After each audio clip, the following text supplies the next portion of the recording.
ಜ್ಞಾನಧ್ವನಿ ಕೇಳುಗರಿಗೆ ನಮಸ್ಕಾರ. ಇಂದು ನಮ್ಮೆದುರು ಡಾಕ್ಟರ್ ಸ್ಫೂರ್ತಿ ಎಸ್ ನಾಯ್ಕ್ ಅವರಿದ್ದಾರೆ.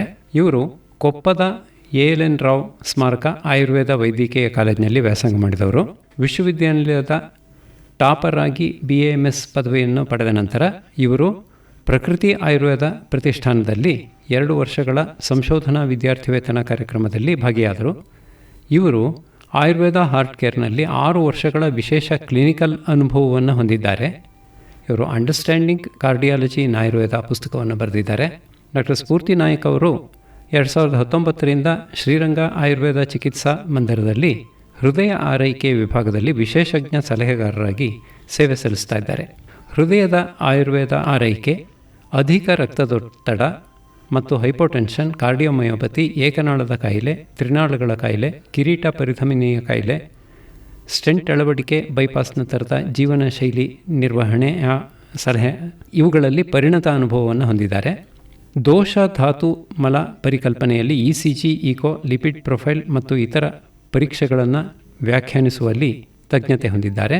ಹೃದಯದ ವಿವಿಧ ಪರಿಸ್ಥಿತಿಗಳಲ್ಲಿ ಕಾಷ್ಠೌಷಧಿ ಮತ್ತು ರಸೌಷಧಿಗಳ ವಿವೇಚನಾಯುಕ್ತ ಬಳಕೆಯಲ್ಲಿ ತಜ್ಞತೆಯನ್ನು ಹೊಂದಿದ್ದಾರೆ. ಹೃದಯ ರೋಗದ ಚಿಕಿತ್ಸೆಯ ಬಗ್ಗೆ ನಾವೀಗ ಅವರ ಅನುಭವವನ್ನು ಕೇಳೋಣ. ನಮಸ್ಕಾರ ಸ್ಫೂರ್ತಿ ಎಸ್ ನಾಯ್ಕ್ ಅವರೇ. ನಮಸ್ಕಾರ ಸರ್. ಆಯುರ್ವೇದದಲ್ಲಿ ಹೃದಯ ರೋಗಗಳ ಕುರಿತ ಉಲ್ಲೇಖಗಳು ಮತ್ತು ಚಿಕಿತ್ಸೆ ಯಾವ ರೀತಿ ಇದೆ? ನಮಗೆ ಯಾವುದೇ ಒಬ್ಬರು ಪೇಷಂಟ್ ಅಂತ ಬಂದಾಗ ಕೇಳುವಂತಹ ಮೊದಲ ಪ್ರಶ್ನೆ ಇದು, ಆಯುರ್ವೇದದಲ್ಲಿ ಹೃದಯರೋಗದ ಬಗ್ಗೆ ಉಲ್ಲೇಖ ಇದೆಯಾ ಅನ್ನುವಂಥದ್ದು. ಸೊ ಆಯುರ್ವೇದದ ಮೂಲ ಗ್ರಂಥಗಳು ಅಂತ ನಾವು ಏನು ಪರಿಗಣಿಸ್ತೀವೋ, ಚರಕ ಸಂಹಿತೆ, ಸುಶ್ರುತ ಸಂಹಿತೆ, ಅಷ್ಟಾಂಗ ಹೃದಯ, ಇನ್ನಿತರ ಎಲ್ಲ ಸಂಹಿತೆಗಳಲ್ಲೂ ಪುಸ್ತಕಗಳಲ್ಲೂ ಹೃದಯ, ಅದರ ಉತ್ಪತ್ತಿ ಅಂದರೆ ಗರ್ಭಾವಸ್ಥೆಯಲ್ಲೇ ಹೃದಯ ಹೇಗೆ ಉತ್ಪತ್ತಿ ಆಗುತ್ತೆ, ಅಲ್ಲಿ ಉಂಟಾಗುವ ಸಮಸ್ಯೆಗಳು, ಮತ್ತು ಮುಂದೆ ಬೆಳವಣಿಗೆಯೊಂದಿಗೆ ಪ್ರೌಢಾವಸ್ಥೆಗೆ ಬಂದ ಮೇಲೂ ಸಹ ಹೃದ್ರೋಗದ ಪರಿಕಲ್ಪನೆ, ಸಂಭಾವ್ಯ ಸಮಸ್ಯೆಗಳು, ಅದರ ಮೂಲ ಕಾರಣಗಳು, ಅದರ ಎಲ್ಲದರ ಕುರಿತು ಬಹಳಷ್ಟು ಮಾಹಿತಿ ಇದೆ. ಹೃದ್ರೋಗಗಳಲ್ಲಿ ಎಷ್ಟು ವಿಧ ಇದೆ? ಹೃದ್ರೋಗದ ವಿಧಕ್ಕೆ ಹೋಗೋ ಮುಂಚೆ ಸಣ್ಣ ಪರಿಕಲ್ಪನೆ, ಆಯುರ್ವೇದದಲ್ಲಿ ತ್ರಿದೋಷಗಳು, ಸಪ್ತಧಾತುಗಳು, ಪಂಚಮಹಾಭೂತಗಳು ಅಂತ ನಾವು ಏನು ಕನ್ಸಿಡರ್ ಮಾಡ್ತೇವೋ, ಹೃದ್ರೋಗ ಅಂತ ಬಂದಾಗ ಇವುಗಳಲ್ಲಿ ಯಾವುದೇ 3 ದೋಷಗಳು, ವಾತ, ಪಿತ್ತ, ಕಫ, ಈ ಇಂಡಿವಿಜುವಲ್ ಆಗಿರಬಹುದು ಅಥವಾ 2 ಒಟ್ಟಿಗೆ ಅಥವಾ 3 ಸೇರಿ ಸನ್ನಿಪಾತ ಅಂತ ಏನು ಹೇಳ್ತೀವಿ, ಇವುಗಳು ಸೇರಿ ಧಾತುಗಳಲ್ಲಿ ಅಂದರೆ ಸಪ್ತಧಾತುಗಳಲ್ಲಿ ಮೂಲತಃ ಪ್ರಥಮ ಧಾತು ಆಗಿರೋ ರಸಧಾತು ಅಂತ ನಾವೇನು ತಗೊಳ್ತೇವೋ ಅಲ್ಲಿ ಸಮಸ್ಯೆಯನ್ನು ಉಂಟು ಮಾಡಿದಾಗ ಆ ಸಮಸ್ಯೆ ಉಂಟಾಗಿರುವಂತಹ ರಸಧಾತುವು ಹೃದಯಕ್ಕೆ ಹೋಗಿ ಅಲ್ಲಿ ಸಮಸ್ಯೆ ಮಾಡಿದಾಗ ಹೃದ್ರೋಗ ಎಂಬ ಕಾಯಿಲೆ ಉಂಟಾಗುತ್ತೆ ಅಂತ ಹೇಳ್ತಾರೆ. ತ್ರಿದೋಷಗಳು ಮತ್ತು ಸಪ್ತಧಾತುಗಳು ಇನ್ವಾಲ್ವ್ ಆಗುತ್ತೆ ಅಂತ ತಗೊಂಡಾಗ ಹೃದ್ರೋಗದಲ್ಲಿ 5 ವಿಧಗಳನ್ನು ಹೇಳ್ತಾರೆ.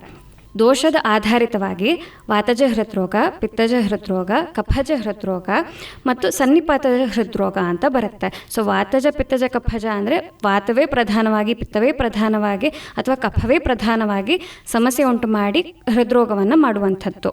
4ನೇದು ಸನ್ನಿಪಾತಜ ಹೃದ್ರೋಗ ಅಂದರೆ ಈ 3 ದೋಷಗಳು ಕೂಡಿಕೊಂಡು ಆಗುವಂತಹ ಸಮಸ್ಯೆ. ಕಡೆಯದಾಗಿ ಪಂಚಮ ವಿಧವಾಗಿರುವಂಥದ್ದು ಕ್ರಿಮಿಜ ಹೃದ್ರೋಗ ಅನ್ನೋ ಉಲ್ಲೇಖ ಇದೆ. ಅಂದರೆ ಕ್ರಿಮಿ ಅಂದರೆ ವರ್ಮ್ಸ್ ಅಥವಾ ಇನ್ಫೆಸ್ಟೇಷನಿಂದ ಆಗುವಂಥದ್ದು ಕ್ರಿಮಿಜ ಹೃದ್ರೋಗ. ಸೊ ಒಟ್ಟಿನಲ್ಲಿ 5 ವಿಧವಾದ ಹೃದ್ರೋಗದ ಬಗ್ಗೆ ಆಯುರ್ವೇದದಲ್ಲಿ ಹೇಳಿದ್ದಾರೆ. ಬೇರೆಯವರೆಲ್ಲ ಯೋಚನೆ ಮಾಡುವಂಥದ್ದು ಹೇಗೆ ಅಂದರೆ ರಕ್ತನಾಳಗಳ ಕಾಯಿಲೆ, ಹೌದು, ಆಮೇಲೆ ಅರಿತ್ಮಿಯಾ ಅಥವಾ ಅನಿಯಂತ್ರಿತ ಬಡಿತ, ಆಮೇಲೆ ಹುಟ್ಟ ಬಂದ ತೊಂದರೆಗಳು, ವಾಲ್ವ್ ಅಥವಾ ಕಫಟಿಕ, ಆಮೇಲೆ ಹೃದಯ ಮಾಂಸಖಂಡಗಳ ಒಂದು ಕಾಯಿಲೆ ಅಥವಾ ಸೋಂಕು ಅಂತ ವಿಭಾಗ ಮಾಡ್ತಾರೆ. ನಿಮ್ಮ ಇದಕ್ಕೂ ವ್ಯತ್ಯಾಸ ಏನು? ಹೃದ್ರೋಗ ಮತ್ತು ಕಾರ್ಡಿಯೋವ್ಯಾಸ್ಕ್ಯುಲರ್ ಡಿಸೀಸ್ ಇದು 2ರಲ್ಲಿ ಒಂದು ಸಣ್ಣ ವ್ಯತ್ಯಾಸ ಇದೆ. ಕಾರ್ಡಿಯೋವ್ಯಾಸ್ಕ್ಯುಲರ್ ಡಿಸೀಸ್ ಅಂದಾಗ ಹೃದಯ ಮತ್ತು ರಕ್ತನಾಳಗಳಲ್ಲಿ ಉಂಟಾಗುವಂತಹ ಸಮಸ್ಯೆಯನ್ನು ಕಾರ್ಡಿಯಾಕ್ ಅಥವಾ ಕಾರ್ಡಿಯೋವ್ಯಾಸ್ಕ್ಯುಲರ್ ಡಿಸೀಸಸ್ ಅಂತ ಹೇಳ್ತಾರೆ. ಸೊ ಇದರ ಅಂಡರ್ ಬಂದಾಗ ನಿಮಗೆ ವ್ಯಾಲ್ವ್ಯುಲರ್ ಪ್ರಾಬ್ಲಮ್ಸ್ ಅಂದರೆ ಕವಾಟುಗಳ ಸಮಸ್ಯೆ ಇರಬಹುದು, ಅಥವಾ ರಕ್ತನಾಳಗಳದ್ದೇ ಸಮಸ್ಯೆ ಅಂದರೆ ರಕ್ತನಾಳಗಳಲ್ಲೇ ಒತ್ತಡ ಹೆಚ್ಚಾಗಿ ಹೈಪರ್ಟೆನ್ಸಿವ್ ಹಾರ್ಟ್ ಡಿಸೀಸ್ ಅಂತ ಆಗಿರುವಂಥದ್ದು ಇರಬಹುದು, ವ್ಯಾರಿಕೋಸ್ ವೇನ್ಸ್ ಆಗಿರಬಹುದು. ಇವೆಲ್ಲವೂ ಒಂದು ದೊಡ್ಡ ಛತ್ರಿ ಕೆಳಗಡೆ ಬರುತ್ತೆ. ಬಟ್ ಹೃದ್ರೋಗ ಅಂತ ಆಯುರ್ವೇದ ರೀತಿಯ ನೋಡೋದಾದರೆ ಇವು ಎಲ್ಲ ಸಮಸ್ಯೆಗಳನ್ನು ಬೇರೆ ಬೇರೆ ವಿಧವಾದ ಹೃದ್ರೋಗಗಳಲ್ಲಿ ಇವುಗಳ ಮೆನ್ಷನ್ ಇದೆ. ಅಂತಂದರೆ ಈಗ ನೀವು ಪಿತ್ತಜ ಹೃದ್ರೋಗ ಅಂತ ತಗೊಂಡಾಗ ಅದರಲ್ಲಿ ರಕ್ತನಾಳಗಳ ಒತ್ತಡ, ರಕ್ತನಾಳದಲ್ಲಿ ಆಗುವಂತಹ ಸಮಸ್ಯೆಗಳ ಒಂದಿಷ್ಟು ಪರಿಕಲ್ಪನೆ ಅಲ್ಲಿ ಬರುತ್ತೆ. ಸೊ ಹಾಗಾಗಿ ವಿಧಗಳು ಹೇಳುವ ರೀತಿ ಬೇರೆ ಆದರೂ ಗುರಿ ಒಂದೇ ಆಗಿರುತ್ತೆ. ನೀವು ಎಷ್ಟು ವರ್ಷಗಳಿಂದ ಆಯುರ್ವೇದ ಹೃದಯ ರೋಗಗಳ ಚಿಕಿತ್ಸೆ ಮಾಡ್ತಾ ಇದ್ದೀರಾ? ಕಳೆದ 6 ವರ್ಷದಿಂದ ಈ ಪ್ರಯತ್ನ ಸಾಗ್ತಾ ಇದೆ. ಯಾವ ರೀತಿ ಆಯುರ್ವೇದ ಚಿಕಿತ್ಸೆಗಳನ್ನು ನೀಡ್ತೀರಾ? ಉದಾಹರಣೆಗೆ ಕೆಲವರು ಯೋಗ, ಪಂಚಕರ್ಮ, ಆಹಾರ ಪದ್ಧತಿ ಅದರಲ್ಲೇ ಇದು ಮಾಡ್ಬೋದು, ಕಂಟ್ರೋಲ್ ಮಾಡ್ಬೋದು ಅಂತ ಹೇಳ್ತಾರೆ. ಕೆಲವರು ಔಷಧಿಗಳನ್ನು ಕೊಡ್ತಾರೆ.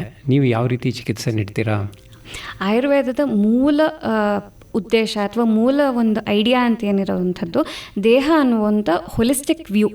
ದೇಹ ಅಂದ ಮೇಲೆ ಪ್ರತಿಯೊಂದು ಭಾಗಕ್ಕೂ ತನ್ನದೇ ಆದ ಪ್ರಾಮುಖ್ಯತೆ ಇದೆ.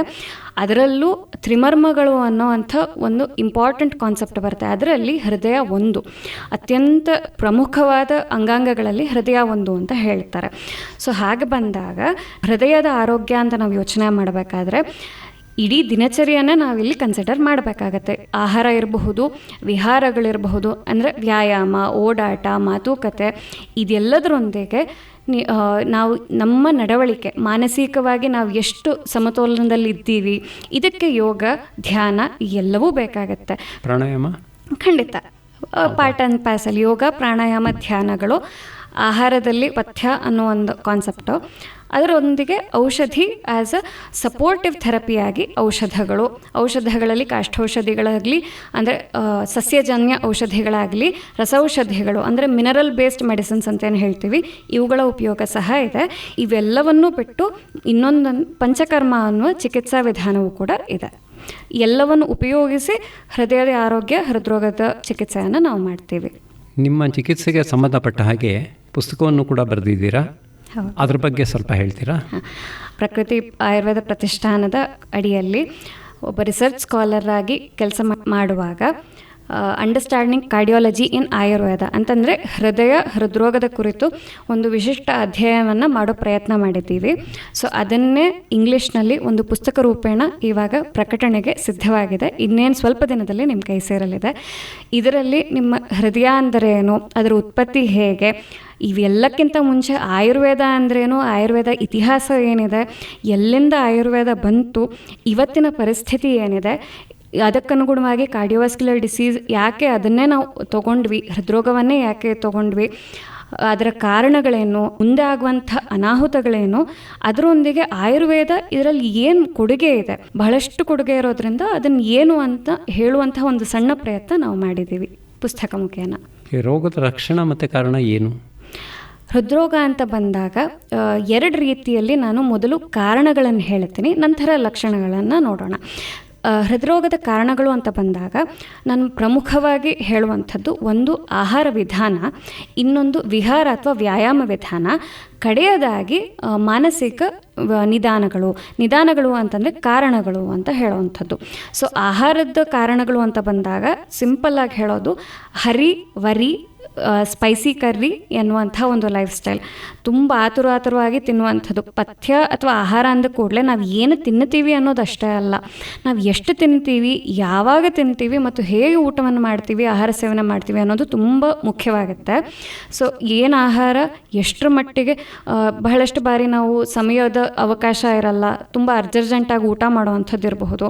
ಇದು ಆಹಾರದ ಕಾರಣಗಳಲ್ಲಿ ಬರುತ್ತೆ. ಮುಂದಿನದು ವಿಹಾರ ಅಥವಾ ಈ ಓಡಾಟ ಮತ್ತು ವ್ಯಾಯಾಮ. ಇಂದಿನ ದಿನಗಳಲ್ಲಿ ನೀವೆಲ್ಲ ನೋಡ್ತೀರ, ಎಲ್ಲರೂ ಜಿಮ್ಮಿಗೆ ಹೋಗುವಂಥದ್ದು, ಅತಿಯಾದ ವ್ಯಾಯಾಮ ಮಾಡುವಂಥದ್ದು, ಸಣ್ಣಗಾಗಬೇಕು ಅನ್ನುವಂಥದ್ದು ಹಂಬಲ ಜಾಸ್ತಿ ಆಗ್ತದೆ. ಸೊ ಯಾವ ವ್ಯಕ್ತಿಗೆ ಎಷ್ಟರ ಮಟ್ಟಿಗೆ ವ್ಯಾಯಾಮ ಮಾಡಬೇಕು, ಎಂತಹ ವ್ಯಾಯಾಮ ಮಾಡಬೇಕು ಮತ್ತು ವ್ಯಾಯಾಮದ ಕಾಲ, ಯಾವ ಸಮಯದಲ್ಲಿ ವ್ಯಾಯಾಮ ಮಾಡಬೇಕು ಅನ್ನೋದಕ್ಕೆ ಒಂದಿಷ್ಟು ನಿರ್ದಿಷ್ಟ ರೂಲ್ಸ್ ಇದೆ. ಸೊ ಇವುಗಳ ತಪ್ಪಿದಲ್ಲಿ ಅದು ನಿಮ್ಮ ಹೃದ್ರೋಗದ ಕಡೆಗೆ ಕಾರಣ ಆಗತ್ತೆ. ಮುಂದಿನದು ಆ್ಯಂಡ್ ತುಂಬ ಮುಖ್ಯವಾಗಿ ಅಂತಲೇ ಹೇಳಬಹುದು, ಇವತ್ತಿನ ಸ್ಟ್ರೆಸ್ಫುಲ್ ಲೈಫ್. ಹಾಗಾಗಿ ಮಾನಸಿಕ ಕಾರಣಗಳು ಪ್ರಮುಖವಾಗಿ ಸ್ಟ್ರೆಸ್, ಆಂಗ್ಸೈಟಿ ಇರಬಹುದು, ಡಿಪ್ರೆಷನ್ ಇರಬಹುದು. ಇವತ್ತು ಆಘಾತಕಾರಿ ಅಂಶ ಅಂತಂದರೆ ಸಣ್ಣ ಮಕ್ಕಳಲ್ಲಿ 10-12 ವರ್ಷದ ಮಕ್ಕಳಿರಬಹುದು, 70 ವರ್ಷದ ಮುದುಕರೂ ಇರಬಹುದು, ಎಲ್ಲರಲ್ಲೂ ಈ ಒಂದು ಆಂಗ್ಸೈಟಿ, ಸ್ಟ್ರೆಸ್, ಡಿಪ್ರೆಷನನ್ನು ತುಂಬ ಕಾಮನ್ ಆಗಿ ಕಾಣ್ತಾ ಇದ್ದೀವಿ. ಸೊ ಇದು ಕೂಡ ಹೃದ್ರೋಗಕ್ಕೆ ಒಂದು ಬುನಾದಿಯಾಗಿ ಕೆಲಸ ಮಾಡುತ್ತೆ. ಸೊ ಈ 3 ಅಂಶಗಳನ್ನು ನಾವು ಕಾರಣಗಳು ಅಂತ ತಗೊಳ್ತೀವಿ. ಇದರ ನಂತರ ನಾವು ಹೃದ್ರೋಗದ ಲಕ್ಷಣಗಳನ್ನು ನೋಡೋಣ. ಬಹಳಷ್ಟು ಬಾರಿ ಎಷ್ಟೋ ಜನಕ್ಕೆ ಹೃದಯದ ಸಮಸ್ಯೆ ಇದೆ ಅಂತ ಗೊತ್ತಾಗುವುದೇ ಮೊದಲನೇದು ನೋವು, ಎದೆ ನೋವು, ಚೆಸ್ಟ್ ಪೇನ್ ಅಥವಾ ಆಂಜೈನಾ ಪೆಕ್ಟೋರಸ್ ಅಂತ ಹೇಳ್ತೀವಿ. ಈ ಎದೆ ನೋವಲ್ಲೂ ಸಹ ಆಯುರ್ವೇದ ಎಷ್ಟು ಬ್ಯೂಟಿಫುಲ್ ಆಗಿ ಹೇಳುತ್ತೆ ಅಂದರೆ, ಎದೆ ನೋವಲ್ಲಿ ವಿವಿಧ ವಿಧಗಳಿದೆ. ಎದೆ ನೋವು ಅಂದ ತಕ್ಷಣ ಅದು ಕೇವಲ ಚುಚ್ಚೋದಿರಬಹುದು, ಇನ್ನು ಬಹಳಷ್ಟು ಜನಕ್ಕೆ ಏನೋ ತುಂಬ ಹಿಡ್ಕೊಂಡಿದೆಯಪ್ಪ ಅಂತ ಅನಿಸುತ್ತೆ. ಇನ್ನು ಕೆಲವರಿಗೆ ಎದೆ ಮೇಲೆ ಏನೋ ದೊಡ್ಡ ಭಾರವಾದ ವಸ್ತು ಇಟ್ಬಿಟ್ಟಿದ್ದಾರೆ ಅನ್ನೋದು ಅನಿಸುತ್ತೆ. ಇನ್ನು ಕೆಲವರು ಒಳಗಡೆ ಏನೋ ಸಿಡಿತಾ ಇದೆ ಅಂತ ಅನ್ನಿಸ್ಬಹುದು. ಸೊ ಇವೆಲ್ಲವೂ ಕೂಡ ವಿವಿಧ ರೀತಿಯ ಎದೆ ನೋವುಗಳು. ಇದು ಬಹಳಷ್ಟು ಜನರಿಗೆ ಇದೇ ಮೊದಲನೇ ಲಕ್ಷಣವಾಗಿ ಕಾಣಿಸುತ್ತೆ. ಇದಲ್ಲದೆ ಬೇರೆ ಬ್ರೆತ್ಲೆಸ್ನೆಸ್ ಅಥವಾ ಶ್ವಾಸ ತಗೊಳ್ಳುವಲ್ಲಿ ಆಗುವಂತಹ ಸಮಸ್ಯೆಗಳು. ಡಾಕ್ಟರ್ ತುಂಬ ಉಸಿರಾಡೋಕ್ಕೆ ಆಗ್ತಿಲ್ಲಪ್ಪ, ಮೇಲುಸಿರು ಬರ್ತಾ ಇದೆ, ನಾನು ಮೊದಲು ಇಷ್ಟು ಕಿಲೋಮೀಟ್ರ್ ನಡೀತಿದ್ದೆ, ಇವಾಗ ನನ್ನ ಕೈಯಲ್ಲಿ ಆಗ್ತಿಲ್ಲ, ಅಥವಾ ಇಷ್ಟು ಮೆಟ್ಲು ಹತ್ತಿದ ಕೂಡಲೇ ತುಂಬ ಸುಸ್ತಾಗುತ್ತೆ. ಇದು ಇನ್ನಷ್ಟು ಸೆಕೆಂಡರಿಯಾಗಿ ಕಾಣಿಸುವಂತಹ ಲಕ್ಷಣಗಳು. ಸೊ ಇದು ಎರಡಾದ ನಂತರ ಇನ್ನೊಂದು ಸ್ವಲ್ಪ ಭಯ ಹುಟ್ಟಿಸುವಂಥದ್ದು ತಲೆ ಸುತ್ತು ಮತ್ತು ತಲೆನೋವು. ತಲೆ ಸುತ್ತು ಅಂತ ಹಾಗೆ ಆಯುರ್ವೇದದಲ್ಲಿ ಇದರಲ್ಲೂ ಕೂಡ ವಿವಿಧ ಬಗೆಗಳನ್ನು ಹೇಳ್ತಾರೆ. ತಲೆ ಸುತ್ತು ಅಂತ ಅಂದ ತಕ್ಷಣ ಕೆಲವರಿಗೆ ಚಕ್ರವತ್ ಅಂತ ಹೇಳ್ತಾರೆ, ಅಂದರೆ ಗಿರಗಿರನೆ ತಿರುಗೋ ಅಂಥ ಅನುಭವ ಆಗಬಹುದು. ಇನ್ನು ಕೆಲವರಿಗೆ ಯಾರೋ ತಳ್ಳದಂಥ ಅನುಭವ ಆಗುತ್ತೆ. ಇನ್ನು ಕೆಲವರಿಗೆ ಸಡನ್ನಾಗಿ ನೀನು ಆ ಕಡೆ ನೋಡ್ತಿದ್ದೆ, ಈ ಕಡೆ ತಿರುಗಿಬಿಟ್ಟೆ ಡಾಕ್ಟ್ರೆ, 1 ನಿಮಿಷ ಏನಾಯಿತು ಗೊತ್ತಾಗಲಿಲ್ಲ ಅನ್ನೋ ಅನುಭವ ಹೇಳ್ತಾರೆ. ಸೊ ಇವೆಲ್ಲವೂ ತಲೆ ಸುತ್ತು ಅಥವಾ ಭ್ರಮ ಅನ್ನೋ ಒಂದು ಲಕ್ಷಣ ಆಗಿರುತ್ತೆ. ಇವು 3 ಆದಷ್ಟು ನಾವು ಹೆಚ್ಚಿನ ಜನರಲ್ಲಿ ಹೃದಯಕ್ಕೆ ಸಂಬಂಧಪಟ್ಟಂಥ ಸಮಸ್ಯೆ ಇದೆ ಅನ್ನುವಂಥ ಭಯ ಹುಟ್ಟಿಸುವಂಥ ಲಕ್ಷಣಗಳು. ಇದಾದ ನಂತರ ಕಣ್ಣು ಕತ್ತಲೆ ಬರುವಂಥದ್ದು ಇರಬಹುದು, ತುಂಬ ಬೇಗ ಸುಸ್ತಾಗುವಂಥದ್ದು, ಹೆಚ್ಚಿನ ಕೆಲಸ ಮಾಡಲಿಕ್ಕೆ ಆಗದೇ ಇರಬಹುದು, ಶ್ರಮ ಮತ್ತು ಗ್ಲಾನಿ. ಕೆಲಸ ಮಾಡಿದ ನಂತರ ಸುಸ್ತಾಗುವಂಥದ್ದು ಶ್ರಮ, ಅಲ್ಪ ಕೆಲಸ ಮಾಡಿದ ನಂತರ. ಗ್ಲಾನಿ ಅನ್ನೋದು ನಾನು ಏನೂ ಕೆಲಸ ಮಾಡಿಲ್ಲಪ್ಪ, ಆದರೂ ಇವತ್ತು ಯಾಕೋ ನನಗೆ ತುಂಬ ಸುಸ್ತಾಗ್ತಿದೆ, ಈ ಒಂದು ಲಕ್ಷಣ ಕೂಡ ನಾವು ನೋಡ್ತೀವಿ. ತಲೆನೋವಲ್ಲೂ ವಿವಿಧ ಬಗೆಗಳು, ಅಂದರೆ ತಲೆ ಸಿಡಿಯುವಂಥದ್ದು, ತಲೆ ಭಾರ ಆಗುವಂಥದ್ದು, ತಲೆಯೊಳಗಡೆ ಏನೋ ಕೂತ್ಬಿಟ್ಟಿದ್ಯಪ್ಪ ಅಂತ ಅನಿಸುವಂಥದ್ದು. ಹೀಗೆ ಈ ಎಲ್ಲ ಲಕ್ಷಣಗಳನ್ನು ನಾವು ಹೆಚ್ಚಾಗಿ ಹೃದ್ರೋಗಕ್ಕೆ ಸಂಬಂಧಪಟ್ಟ ಹಾಗೆ ನೋಡ್ತೀವಿ. ಇದಲ್ಲದೆ ಇವೆಲ್ಲ ಹೃದಯಕ್ಕೆ ಸಂಬಂಧಪಟ್ಟಾಗ ಅನಿಸಿದ್ರು ಕೂಡ ಒಂದಿಷ್ಟು ಲಕ್ಷಣಗಳು ಹೃದಯಕ್ಕೆ ಸಂಬಂಧನೇ ಇಲ್ಲ ಅಂತ ಅನಿಸುವಂಥದ್ದು ಇರುತ್ತೆ. ಹಸಿವೆ ಇಲ್ಲದೆ ಇರುವಂಥದ್ದು, ಏನೋ ತಿಂದರೆ ವಾಕರಿಕೆ ಬರುತ್ತೆ ಅನಿಸುತ್ತೆ. ತುಂಬ ಹೆಚ್ಚಿನ ಜನ ಗ್ಯಾಸ್ಟ್ರೈಟಿಸ್ ಅಂತ ಬರ್ತಾರೆ, ಆ್ಯಸಿಡಿಟಿ, ಗ್ಯಾಸ್ಟ್ರೈಟಿಸ್ ಅಂತ. ಇದರಲ್ಲಿ ಕೆಲವು ಎದೆ ಉರಿ, ಹುಳಿ ತೇಗು, ಎದೆಯಲ್ಲಿ ಏನೋ ತುಂಬ ಗ್ಯಾಸ್ ತುಂಬಿಕೊಂಡಿದೆ, ಬಹಳಷ್ಟು ಜನ ಹೇಳ್ತಾರೆ ತುಂಬ ತೇಗು ಬರುತ್ತೆ. ಇವೆಲ್ಲವೂ ಕೂಡ ಲಕ್ಷಣ. ಬಿಕ್ಕಳಿಕೆ ಕೂಡ ಖಂಡಿತ. ಬಟ್ ಈ ಎಲ್ಲ ಲಕ್ಷಣಗಳು ಹೃದ್ರೋಗದ ಲಕ್ಷಣಗಳು ಮಾತ್ರವೇ ಆಗಿರಬೇಕು ಅಂತ ಇಲ್ಲ. ಆಯುರ್ವೇದದ ಪರಿಣತಿ ಇಲ್ಲಿ ಬರುತ್ತೆ. ಇವು ಕೇವಲ ಹೃದ್ರೋಗದಲ್ಲ, ಬಹಳಷ್ಟು ಬೇರೆ ವ್ಯಾಧಿಗಳಲ್ಲೂ. ಸಿಂಪಲ್ ಆಗಿ ಜ್ವರ, ದಿನನಿತ್ಯ ಎಷ್ಟೋ ಜನಕ್ಕೆ ಕಾಡುವಂಥ ಜ್ವರ, ಗುಲ್ಮ ಅನ್ನೋ ಒಂದು ವಿಶೇಷ ರೋಗವಿದೆ. ಇಲ್ಲ ಅರ್ಥ ಆಗುವಂಥದ್ದು ಶ್ವಾಸ ರೋಗಗಳು, ಉಸಿರಾಟದ ಸಮಸ್ಯೆ ಅಥವಾ ಅಸ್ತಮಾ ಕಾಯಿಲೆ, ಈ ಸಮಸ್ಯೆಗಳಲ್ಲೂ ಕೂಡ ಹೃದಯಕ್ಕೆ ಸಂಬಂಧಪಟ್ಟ ಲಕ್ಷಣಗಳು ಕಂಡುಬರುತ್ತೆ. ಈ ಅಜೀರ್ಣ ಹೃದಯಕ್ಕೆ ವಿಷಕಾರಿ ಪದಾರ್ಥಗಳನ್ನು ತಲುಪಿಸುತ್ತೆ ಅಂತ ಹೇಳಿ ಒಂದು ಕಲ್ಪನೆ ಇದೆಯಲ್ಲ, ನಿಜನಾ ಅದು? ಹೇಗೆ? ಅದು ಎರಡು ಬೇರೆ ಬೇರೆ ಅಲ್ಲ? ಇಲ್ಲ, ಈ ಒಂದು ಜೀರ್ಣಾಂಗ ವ್ಯೂಹನೇ ಬೇರೆ, ಇದು ರಕ್ತ ಪರಿಚಲನಾ ವ್ಯೂಹನೇ ಬೇರೆ. ಆಯುರ್ವೇದದ ಪರಿಕಲ್ಪನೆ ದೇಹ ಅಂದಾಗ ಎಲ್ಲವೂ ನಾನು ಹಿಂದೆ ಹೇಳಿದ ಹಾಗೆ ಎಲ್ಲವನ್ನೂ ನಾವು ಒಟ್ಟಿಗೆ ಕನ್ಸಿಡರ್ ಮಾಡಬೇಕಾಗತ್ತೆ. ಅಜೀರ್ಣ ಅನ್ನುವಂಥದ್ದು ಎಲ್ಲ ಕಾಯಿಲೆಗಳಿಗೂ ಅದೊಂದು ಮೂಲಭೂತವಾಗಿ ಬುನಾದಿಯನ್ನು ಹಾಕುವಂಥದ್ದೇ ಅಜೀರ್ಣ. ಸೊ ಆಮ ಅಂತ ಇದನ್ನು ನಾವು ಆಯುರ್ವೇದದಲ್ಲಿ ಕರೀತೀವಿ. ಆಮ ಅನ್ನುವಂಥದ್ದು ಏನಂದರೆ, ನಾನು ಹಿಂದೆ ಹೇಳಿದೆ ಹೃದ್ರೋಗ ಹೇಗೆ ಆಯುರ್ವೇದ ರೀತಿ ಆಗುತ್ತೆ, ಪ್ರಥಮ ಧಾತುವಾಗಿರುವಂತಹ ರಸಧಾತುವಿನಲ್ಲಿ ಸಮಸ್ಯೆ ಆದಾಗ ಅಂತ. ಈ ರಸಧಾತುವಿನಲ್ಲಿ ಸಮಸ್ಯೆ ಆಗೋದು ಯಾವಾಗ ಅನ್ನುವ ಪ್ರಶ್ನೆ ಬಂದಾಗ ನಮ್ಮ ಅಗ್ನಿಕ್ರಿಯೆಯಲ್ಲಿ ಅಂತ. ಈಗ ನೀವೇನು ಹೇಳಿದ್ರಿ, ಜೀರ್ಣಾಂಗ ವ್ಯೂಹ ವ್ಯವಸ್ಥೆ ಅಂತ ಹೇಳಿದ್ರಿ. ನಾವು ಏನೇ ತಿಂದರೂ ಸಹ ಅದು ಪಕ್ವತೆ ಆಗದೇ ಇದ್ದಲ್ಲಿ ನಿಮಗೆ ಅದು ಎಲ್ಲೋ ಒಂದು ಕಡೆ, ನಾನು ಪೇಷಂಟ್ಸಿಗೆ ಒಂದು ಮಾತು ಹೇಳ್ತೀನಿ, ನಿಮ್ಮ ದೇಹದಲ್ಲಿ ಒಂದು ಸಸ್ಪೆನ್ಸ್ ಅಕೌಂಟ್ ಇದೆ ಅಂತ.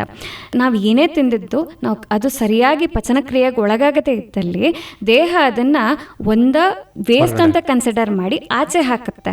ಇಲ್ಲದೇ ಇದ್ದಾಗ ಎಷ್ಟೋ ಬಾರಿ ಇದು ವೇಸ್ಟ್ ಅಲ್ಲದಿರಬಹುದೇನೋ, ಅರ್ಧಂಬರ್ಧ ಪಚನ ಆಗಿದೆಯಪ್ಪ, ಅದೇನು ಮಾಡುತ್ತೆ, ಒಂದಿಷ್ಟು ದಿನ ಇಟ್ಟು ನೋಡೋಣ ಅನ್ನೋ ಒಂದು ಕಾನ್ಸೆಪ್ಟ್ ಬರುತ್ತೆ. ಆವಾಗ ಏನಾಗುತ್ತೆ, ದೇಹ ಯಾಕಂದ್ರೆ ತನಗೆ ಬೇಕು, ಯಾಕಂದ್ರೆ ತನಗೆ ಈಗ ಕೊಟ್ಟ ನ್ಯೂಟ್ರಿಷನ್ ಸಾಲಿಲ್ಲ ಅಂದಾಗ ದೇಹ ಅದನ್ನು ಇಟ್ಕೊಳ್ಳುತ್ತೆ. ಈ ಸಸ್ಪೆನ್ಸ್ ಅಕೌಂಟಲ್ಲಿ ಹೆಚ್ಚು ಕಾಲ ಜಮೆ ಆಗ್ತಾ ಹೋದ, ಡೆಪಾಸಿಟ್ ಜಾಸ್ತಿ ಆಗ್ತಾ ಹೋದಾಗ ನಾವು ಅದನ್ನು ಆಮ ಅಥವಾ ಅಜೀರ್ಣದ ಅವಸ್ಥೆ ಅಂತ ಕನ್ಸಿಡರ್ ಮಾಡ್ತೀವಿ. ಇದು ಮತ್ತು ಹೃದಯಕ್ಕೆ ಏನಪ್ಪ ಸಂಬಂಧ ಅಂತಂದರೆ, ಇದೇ ನಿಮ್ಮ ಮುಂದೆ ಯಾವತ್ತೋ ಒಂದು ದಿನ ಕೊಲೆಸ್ಟ್ರಾಲ್, ಬೇಡದಿರುವಂತಹ ಟ್ರೈಗ್ಲಿಸರೈಡ್ಸು ಇವೆಲ್ಲ ಆಗಿ ಮಾರ್ಪಾಡು ಹೊಂದುವಂಥದ್ದು. ಆದ್ದರಿಂದ ಇವತ್ತಿನ ಅಜೀರ್ಣ ಇನ್ನೆಷ್ಟೋ ವರ್ಷಗಳ ಕಳೆದ ನಂತರ ಹೃದ್ರೋಗಕ್ಕೆ ಕಾರಣೀಭೂತ ಆಗತ್ತೆ. ಹಾಗಾಗಿ ಇವತ್ತಿನ ಅಜೀರ್ಣವನ್ನು ಯಾವತ್ತೂ ಅದನ್ನು ಅಯ್ಯೋ ಇರಲಿ ಬಿಡಪ್ಪ, ನಾನೇನೋ ಒಂದು ಆ್ಯಂಟಾಸಿಡ್ ತೊಗೊಂಡ್ಬಿಟ್ಟೆ ಹಾಗೆ ಬಿಡಬೇಡಿ. ಇವತ್ತು ನಾಳೆಯ ವಿಚಾರವಲ್ಲ, ಎಷ್ಟೋ ವರ್ಷಗಳ ನಂತರ ಇದೇ ನಿಮ್ಮ ಹೃದ್ರೋಗಕ್ಕೆ ಕಾರಣ ಆಗಿರುತ್ತೆ. ಅವತ್ತಿನ ದಿನಕ್ಕೆ ನಿಮಗೆ ಗೊತ್ತೇ ಆಗಲ್ಲ. ಬಹಳಷ್ಟು ಜನ ಹೇಳ್ತಾರೆ, ಡಾಕ್ಟರ್ ನಾನು ತುಂಬ ವ್ಯಾಯಾಮ ಮಾಡ್ತೀನಿ, ನಾನು ತುಂಬ ಆ್ಯಕ್ಟಿವ್ ಲೈಫ್ ಸ್ಟೈಲ್ ಇದೆ, ನಾನು ಹೊರಗಡೆ ತಿನ್ನಲ್ಲ, ಆದರೂ ಯಾಕಪ್ಪ ಹೀಗಾಯಿತು ಅಂತ. ಬಹಳಷ್ಟು ಜನರಲ್ಲಿ ನಾವು ಹಿಸ್ಟರಿ ಅಂತ ತಗೊಳ್ಳಿಕ್ಕೆ ಶುರು ಮಾಡಿದಾಗ ಅಜೀರ್ಣದ ಲಕ್ಷಣಗಳು ಎಷ್ಟೋ ವರ್ಷಗಳ ಹಿಂದೆಯಿಂದ ಕಾಣುತ್ತೆ. ಸಾಂಪ್ರದಾಯಿಕ ಆಹಾರ ತಗೊಳ್ಳೋದೇ ಒಳ್ಳೆಯದು ಅಂತ ಕೆಲವರು ಹೇಳ್ತಾರೆ. ಯಾಕೆಂದರೆ ವಿದೇಶಿ ಆಹಾರಗಳನ್ನು ನಾವು ಸೇವಿಸಿದರೆ ಇದೇ ರೀತಿ ವಿಷಕಾರಿಯಾಗುತ್ತೆ, ಅದು ಪೂರ್ತಿಯಾಗಿ ಡೈಜೆಸ್ಟ್ ಆಗಲ್ಲ. ಯಾಕೆಂದರೆ ಒಂದು ಜೀರ್ಣ ವ್ಯವಸ್ಥೆ ಒಂದಷ್ಟನ್ನು ಜೀರ್ಣ ಮಾಡುವುದಕ್ಕೆ ಇದಾಗಿರುತ್ತೆ, ಅಭ್ಯಾಸ ಆಗಿರುತ್ತೆ. ಹೊಸ್ತೇನಾದ್ರು ತೆಕ್ಕೊಂಡ್ರೆ, ಉದಾಹರಣೆಗೆ ಟೇಸ್ಟ್ ಪೌಡರು ಈ ಥರದ್ದೆಲ್ಲ ಅಂತ ತೆಕ್ಕೊಂಡ್ರೆ ಅದು ವಿಷ ಆಗುತ್ತೆ, ಅಜೀರ್ಣ ಆಗಿ ಅಂತ ಅಂದ್ಬಿಟ್ಟು ಹೇಳ್ತಾರೆ. ಅದು ನಿಜನಾ? ಸಾತ್ಮ್ಯ ಅನ್ನುವ ಒಂದು ಬೇಸಿಕ್ ಕಾನ್ಸೆಪ್ಟ್ ಕಡೆಗೆ ನಮ್ಮ ಗಮನ ಹರಿಸೋಣ. ಈಗ ನೀವೇನು ಹೇಳಿದ್ರಿ, ನಮಗೆ ಅಭ್ಯಾಸವಿರುವಂತಹ ಆಹಾರ ಪದ್ಧತಿ, ಇದನ್ನು ನಾವು ಹೋಗ್ತೀವಿ ಅಂದಾಗ ಕೇವಲ ಕರ್ನಾಟಕದಲ್ಲೇ ಎಷ್ಟು ರೀತಿಯ ಆಹಾರ ಪದ್ಧತಿಗಳಿದೆ. ನೀವು ಕರಾವಳಿ ಭಾಗಕ್ಕೆ ಬಂದರೆ ಅಲ್ಲಿ ಕುಚಲಕ್ಕಿಯನ್ನು ಬಳಸ್ತಾರೆ. ಇದೇ ನೀವು ಉತ್ತರ ಕರ್ನಾಟಕಕ್ಕೆ ಹೋದರೆ ಅಲ್ಲಿ ನೀವು ರೊಟ್ಟಿಯನ್ನು ಉಪಯೋಗಿಸ್ತಾರೆ. ನಮ್ಮಲ್ಲೇ ಇಷ್ಟು ವ್ಯತ್ಯಾಸಗಳಿದ್ದಾಗ ಇಡೀ ಭಾರತದಲ್ಲಿ ಇನ್ನಷ್ಟು ಆಹಾರ ಪದ್ಧತಿಗಳಲ್ಲಿ ವಿವಿಧತೆ ಇದೆ. ಯಾಕೆ ಅಂತಂದರೆ ಆಯಾ ಪ್ರದೇಶಕ್ಕೆ ತಕ್ಕ ಹಾಗೆ ನಮ್ಮ ಪೂರ್ವಜರು ಆಹಾರ ಮತ್ತು ಆಹಾರ ಪದ್ಧತಿಯನ್ನು ರೂಢಿ ಮಾಡ್ಕೊಂಡು ಬಂದಿದ್ರು. ಇವತ್ತಿನ ಪರಿಸ್ಥಿತಿಗೆ ಏನಾಗುತ್ತೆ, ಯಾವುದೋ ಒಂದು ಹೊರಗಡೆ ಮಸಾಲೆ ಪುರಿ ಯಾವ ಪದ್ಧತಿ, ಪಾನಿಪುರಿ ಗೊತ್ತಿಲ್ಲ, ಗೋಬಿ ಮಂಚೂರಿ ಹಾಗಂತ ತಿಂದು ಕೂಡಲೇ ಸಮಸ್ಯೆ ಆಗತ್ತಾ? ಇಲ್ಲ. ಅದರಲ್ಲಿ ಬಳಸುವಂತಹ ರಾಸಾಯನಿಕಗಳು ಮುಂದೊಂದು ದಿನ ಯಾವತ್ತೋ ದೇಹದಲ್ಲಿ ಶೇಖರಣೆ ಆಗಿ ಯಾವುದೋ ಒಂದು ಸಣ್ಣ ಸಮಸ್ಯೆಗೆ ಕಾರಣ ಆಗುತ್ತಾ ಹೋಗುತ್ತೆ. ಆದ್ದರಿಂದ ಪಥ್ಯ ಅನ್ನೋ ವಿಚಾರ ಬಂದಾಗಲೂ ಸಹ ನಮ್ಮ ಪೂರ್ವಜರು ಅಥವಾ ನಮ್ಮ ಮನೆಯ ಆಹಾರ ಪದ್ಧತಿ ಏನಿದೆ ಅದರಲ್ಲಿ ಸಣ್ಣ ಪುಟ್ಟ ಬದಲಾವಣೆಗಳು ಬೇಕಾಗಬಹುದು. ಓವರ್ ದ ಟೈಮ್ ಚೇಂಜ್ ಆಗಿರುತ್ತೆ. ಇಲ್ಲದಿದ್ದಲ್ಲಿ ಅದನ್ನೇ ನಾವು ರೂಢಿಸಿಕೊಂಡು ಹೋಗುವಂಥದ್ದು ಬಹಳ ಉತ್ತಮ. And for a long time ಇದೇ ನಮಗೆ ತುಂಬ ಹೆಲ್ಪ್ಫುಲ್ ಆಗಿ ಇರುವಂಥದ್ದು. ಈ ಹೃದಯ ರೋಗದಲ್ಲಿ ಆಯುರ್ವೇದದಲ್ಲಿ ಯಾವ್ಯಾವ ರೀತಿ ಚಿಕಿತ್ಸೆಯನ್ನು ನೀಡ್ತಾರೆ, ಎಂಥ ಔಷಧಿಗಳು? ಹೃದ್ರೋಗ ಅಂತ ಬಂದಾಗ ಆಯುರ್ವೇದ ಹಿಂದೆ ಹೇಳಿದಾಗೆ ಹೋಲಿಸ್ಟಿಕ್ ಆ್ಯಂಡ್ ಇಂಡಿವಿಜುವಲಿಸ್ಟಿಕ್. ಅಂದರೆ ಒಬ್ಬ ವ್ಯಕ್ತಿ ನಮ್ಮಲ್ಲಿ ಬಂದಾಗ ಈಗ ನೀವು ಬಂದ ಕೂಡಲೇ ನಿಮ್ಮ ಸಮಸ್ಯೆ ಇನ್ನೊಬ್ಬರ ಸಮಸ್ಯೆ ಸಾಮ್ಯತೆ ಇದ್ದರೂ, ಸಮಸ್ಯೆಯ ಲಕ್ಷಣಗಳಲ್ಲಿ ಸಾಮ್ಯತೆ ಇದ್ದರೂ ಕೂಡ ಕಾರಣಗಳಲ್ಲಿ ಎಷ್ಟೋ ಬಾರಿ ಸಾಮ್ಯತೆ ಇರೋದಿಲ್ಲ. ಹಾಗಾಗಿ ಆಯಾ ವ್ಯಕ್ತಿಯ ಸಮಸ್ಯೆ, ಅದರ ನಿರ್ದಿಷ್ಟತೆ, ಎಷ್ಟು ಅವಧಿಯಿಂದ ಈ ಸಮಸ್ಯೆ ಇದೆ, ಎಷ್ಟು ಅವಧಿಯಿಂದ ಕಾರಣಗಳ ಸೇವನೆ ಆಗಿದೆ ಅಂತ ನೋಡಿಕೊಂಡು ಚಿಕಿತ್ಸೆ ಮಾಡುವಂಥ ಪದ್ಧತಿ ಇರುತ್ತೆ. ಮೊದಲನೇ ಪ್ರಕೃತಿ ಅಂತ ಹೇಳ್ತಾರಲ್ಲ, ಪ್ರಕೃತಿ ಯಾವ ರೀತಿ ನೋಡ್ಬಿಟ್ಟು ಚಿಕಿತ್ಸೆ. ದೈಹಿಕ ಪ್ರಕೃತಿ ಇರಬಹುದು, ಆಯಾ ಋತು. ಈಗ ಸದ್ಯದಲ್ಲಿ ಶರದ್ ಋತು ನಡೀತಾ ಇದೆ. ಶರದ್ ಋತುವಲ್ಲಿ ಬಂದಾಗ ಅದಕ್ಕೆ ಕೊಡುವಂತಹ ಚಿಕಿತ್ಸೆಗಳಾಗಲಿ ಔಷಧಗಳಾಗಲಿ ಬೇರೆ ಇರುತ್ತೆ. ಇದೇನೇ ಹಿಂದಿನ ವರ್ಷ ಋತುವಲ್ಲಿ ಬೇರೆ ರೀತಿಯಾಗಿರುತ್ತೆ. ಆಯಾ ಪ್ರದೇಶ, ಈಗ ಮೈಸೂರಲ್ಲಿ ಕೊಡುವಂಥದ್ದು ನೀವು ಚಿಕ್ಕಬಳ್ಳಾಪುರದಲ್ಲಿ ಇನ್ನೆಲ್ಲೋ ಕೊಡುವಂಥದ್ದು, ಇಲ್ಲ ಗದಗದಲ್ಲಿ ಕೊಡುವಂಥದ್ದು ಬಹಳಷ್ಟು ವ್ಯತ್ಯಾಸಗಳಿರುತ್ತೆ. ಯಾವುದೇ ರೀತಿಯ ಸೆಟ್ ಮೆಡಿಸಿನ್ಸ್ ಅನ್ನೋ ಕಾನ್ಸೆಪ್ಟು ಆಯುರ್ವೇದದಲ್ಲಿ ಇರುವುದಿಲ್ಲ. ಹೃದ್ರೋಗ ಆದರೂ ಕೂಡ ಎಷ್ಟೋ ಬಾರಿ ಒಂದಿಷ್ಟು ದ್ರವ್ಯಗಳನ್ನು ಯೂಟ್ಯೂಬ್ ಅಥವಾ ಇದರಲ್ಲಿ ನೋಡಿಬಿಡ್ತಾರೆ ಜನ. ಇದನ್ನು ಕೊಟ್ಟರೆ ಹೃದಯಕ್ಕೆ ಬಹಳ ಒಳ್ಳೆಯದಂತೆ, ಈ ಜ್ಯೂಸ್ ಕುಡಿಬೇಕಂತೆ, ಅದು ಕುಡಿಬೇಕಂತೆ. ಆಯುರ್ವೇದದಲ್ಲಿ ಎಲ್ಲೂ ಕೂಡ ಒಬ್ಬ ವ್ಯಕ್ತಿಗೆ ನಿರ್ದಿಷ್ಟ ರೋಗಕ್ಕೆ ನಿರ್ದಿಷ್ಟವಾದದ್ದೇ ಔಷಧಿ ಅನ್ನೋದು ಇರುವುದಿಲ್ಲ. ಅದು ಯಾವತ್ತಿದ್ರೂ ಇಂಡಿವಿಜುವಲಿಸ್ಟಿಕ್ ಆಗಿರುತ್ತೆ. ಸೊ ಚಿಕಿತ್ಸೆ ಅಂತ ಬಂದಾಗ ಬಹಳಷ್ಟು ರೀತಿ, ಕೆಲವರಿಗೆ ತುಂಬ ಸಮಸ್ಯೆ ಲಕ್ಷಣ ಬಹಳ ದೊಡ್ಡದಾಗಿ ಗೋಚರ ಆದರೂ ಕೂಡ ಸಮಸ್ಯೆಯ ಮೂಲ ಬಹಳ ಸಣ್ಣದಾಗಿರುತ್ತೆ. ಇಂಥದ್ದು ಇದ್ದಾಗ ನಾವು ಕೇವಲ ಒಂದು ಕಷಾಯ ಅಥವಾ ಒಂದು ಮಾತ್ರೆ, ಆಸವಾರಿಷ್ಟಗಳು ಇಷ್ಟರಲ್ಲೇ ನಾವು ಕೊಟ್ಟು ಅವರನ್ನು ಗುಣಮುಖ ಮಾಡಬಹುದು. ಇನ್ನು ಕೆಲವರಿಗೆ ಲಕ್ಷಣ ಬಹಳ ಸಣ್ಣದಾಗಿ ಕಾಣ್ತಿರುತ್ತೆ, ಯಾರ್ದೋ ಬಲವಂತಕ್ಕೆ ಬಂದಿರ್ತಾರೆ, ಬಟ್ ಮೂಲಭೂತವಾಗಿ ಕಾರಣ ಬಹಳಷ್ಟು ದೊಡ್ಡದಾಗಿ ಅಥವಾ ಬಹಳ ಪಸರಿಸ್ಕೊಂಡಿರುತ್ತೆ. ಅಂಥವರಲ್ಲಿ ಪಂಚಕರ್ಮ ಚಿಕಿತ್ಸೆನೂ ಬೇಕಾಗಬಹುದು. ಪಂಚಕರ್ಮ ಚಿಕಿತ್ಸೆ ಅಂತ ಬಂದಾಗ ಆಯಾ ಪ್ರಕೃತಿಗೆ ಅನುಗುಣವಾಗಿ ಆಯಾ ದೇಶ ಕಾಲ ಎಲ್ಲವನ್ನು ನೋಡಿಕೊಂಡು ಮಾಡುವಂಥ ವಿಧಾನ ಇರುತ್ತೆ. ಸೊ ಒಂದು ಪಂಚಕರ್ಮ, ಇನ್ನೊಂದಿಷ್ಟು ಔಷಧಗಳು, ಕಡೆಯದಾಗಿ ರಸಾಯನ ಚಿಕಿತ್ಸೆ ಅಂತ ಒಂದು ಮಾಡ್ತೀವಿ. ರಸಾಯನ ದ್ರವ್ಯಗಳನ್ನು ಕೊಟ್ಟು ಆಯುರ್ವೇದದಲ್ಲಿ ಯಾವುದೇ ರೀತಿ ಲೈಫ್ ಲಾಂಗ್ ಮೆಡಿಕೇಷನ್ಸ್ ಅಂತ ಇರೋದಿಲ್ಲ. ಆ ಕಾರಣಕ್ಕೆ ದೇಹ ಇನ್ನೇನೇ ಸಣ್ಣ ಪುಟ್ಟ ವ್ಯತ್ಯಾಸಗಳಾದರೂ ತಡ್ಕೊಳ್ಳುವಂತಹ ಶಕ್ತಿಯನ್ನು ತಾನು ಪಡ್ಕೋಬೇಕಾಗಿರೋದ್ರಿಂದ ಕಡೆಯದಾಗಿ ರಸಾಯನ ಚಿಕಿತ್ಸೆ ಅಂತ ಮಾಡಿ ಚಿಕಿತ್ಸೆಯನ್ನು ನಾವು ಮುಕ್ತಾಯಗೊಳಿಸ್ತೇವೆ. ಎಷ್ಟು ಸಮಯ ಹಿಡಿಬಹುದು ಚಿಕಿತ್ಸೆಗೆ? ಕಾರಣದ ಮೇಲೆ, ಅಂದರೆ ಯಾವ ಕಾರಣದಿಂದ ಸಮಸ್ಯೆ ಉಂಟಾಗಿದೆ ಇದರ ಮೇಲೆ ನಾವು ಇದನ್ನು ಹೇಳಬಹುದು. ಕೆಲವೊಂದಿಷ್ಟು ಜನ ಸಣ್ಣ ಪುಟ್ಟ ಜ್ವರ ಯಾವತ್ತೋ ಬಂದಿರುತ್ತೆ, ಅದನ್ನು ನಿರ್ಲಕ್ಷ್ಯ ಮಾಡಿರ್ತಾರೆ. ಅದರಿಂದ ಸಮಸ್ಯೆ ಉಲ್ಬಣ ಆಗಿ ಹೃದಯ ಕಡೆಗೆ ಲಕ್ಷಣಗಳನ್ನು ತೋರಿಸ್ತಿರುತ್ತೆ. ಇಂಥದ್ರಲ್ಲಿ ಕೇವಲ 15 ದಿನ ತೊಗೊಂಡಿದ್ದು ಇದೆ, ಕೇವಲ 1 ವಾರ 15 ದಿನದಲ್ಲಿ ಗುಣಮುಖ ಆಗಿದ್ದು ಇದೆ. ಇನ್ನು ಕೆಲವರಿಗೆ ಅದು ಬಹಳಷ್ಟು ಮುಂದುವರೆದಿರುತ್ತೆ, 7-8 ವರ್ಷ, 10 ವರ್ಷ, 12 ವರ್ಷ. ಈ ಕ್ರಾನಿಕ್ ಹಿಸ್ಟರಿ ಅಂತ ಏನು ಬರುತ್ತಲ್ಲ, ಅವರಿಗೆ 3 ರಿಂದ 6 ತಿಂಗಳು ಚಿಕಿತ್ಸೆ ಮಾಡಬೇಕಾಗಿರುವಂಥ ಪರಿಸ್ಥಿತಿ ಪ್ರಮೇಯನೂ ಬಂದಿದೆ.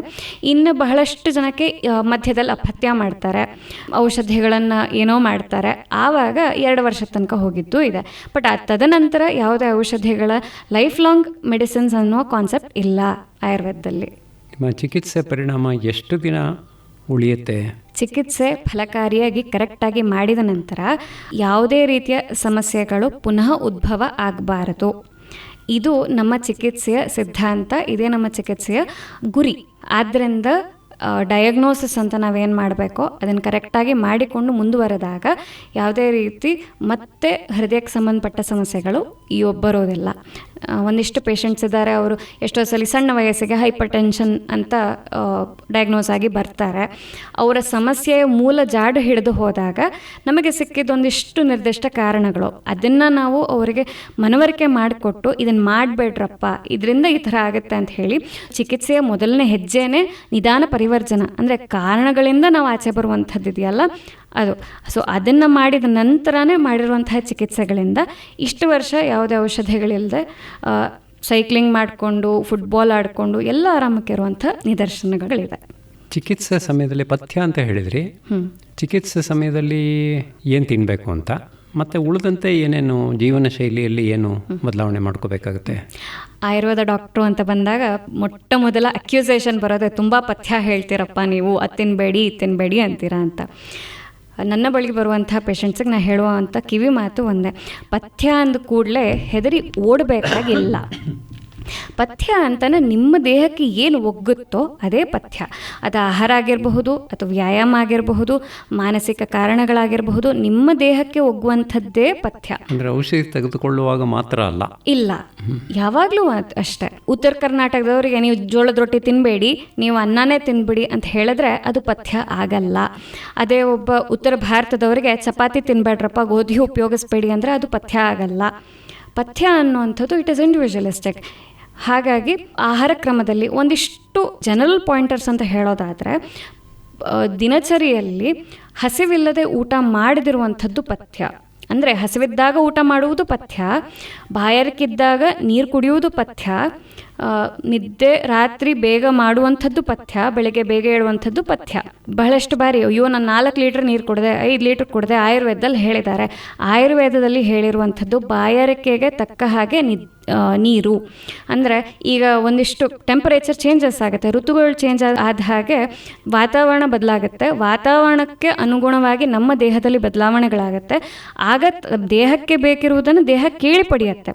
ಹಸಿವೆ ಇಲ್ಲದೆ ಟೈಮಿಗೆ ಸರಿಯಾಗಿ ಊಟ ಮಾಡುವುದು ಪಥ್ಯ ಅಲ್ಲ. ಬಾಯಾರಿಕೆ ಇದ್ದಾಗ ನೀರು ಕುಡೀರಿ, ಅದು ಪಥ್ಯ. ಘಟಘಟನೆ ಕುಡಿಯೋದಲ್ಲ, ಸಿಪ್ ಬೈ ಸಿಪ್ ಕುಡೀರಿ, ಕೂತ್ಕೊಳ್ಳಿ ಒಂದು ಕಡೆ, ಅದಕ್ಕೂ ಕೂಡ ಅರ್ಜೆಂಟ್ ಮಾಡೋ ಅಂಥದ್ದು ಪಥ್ಯ ಅಲ್ಲ. ಹೀಗೆ ಇದರ ವಿರುದ್ಧವಾಗಿ ಹೋದರೆ ಅಪಥ್ಯ. ರಾತ್ರಿ ಎಷ್ಟು ಹೊತ್ತಿಗೋ ಮಲಗಿದೆ, ನಾನು 8 ಅವರ್ ನಿದ್ದೆ ಮಾಡಿದೆ ಡಾಕ್ಟ್ರೇ ಅಂತಾರೆ. ಅದು ಎಷ್ಟು ಹೊತ್ತಿಗೆ ಮಲಗಿದ್ರೆ ಅಂದರೆ ರಾತ್ರಿ 11 ಗಂಟೆಯಿಂದ 12 ಗಂಟೆ 1 ಗಂಟೆಗೆ ಮಲಗಿದೆ, ಬೆಳಗ್ಗೆ 8 ಗಂಟೆ 9 ಗಂಟೆಗೆ ಎದ್ದೆ ಅಂತ ಹೇಳ್ತಾರೆ. ಯಾವುದೂ ಕೂಡ ಒಂದೆರಡು ದಿನ ವ್ಯತ್ಯಾಸ ಆದರೆ ಸಮಸ್ಯೆ ದೇಹಕ್ಕೆ ಆಗಲ್ಲ, ಮನಸ್ಸಿಗೆ ಆಗಲ್ಲ. ಬಹಳಷ್ಟು ದಿನಗಳ ಕಾಲ, ವರ್ಷ 2 ವರ್ಷ 3 ವರ್ಷ ನಾವು ಇದನ್ನು ಕಂಟಿನ್ಯೂಸ್ ಆಗಿ ಮಾಡಿದಾಗ ಸಮಸ್ಯೆಗಳಾಗುತ್ತೆ.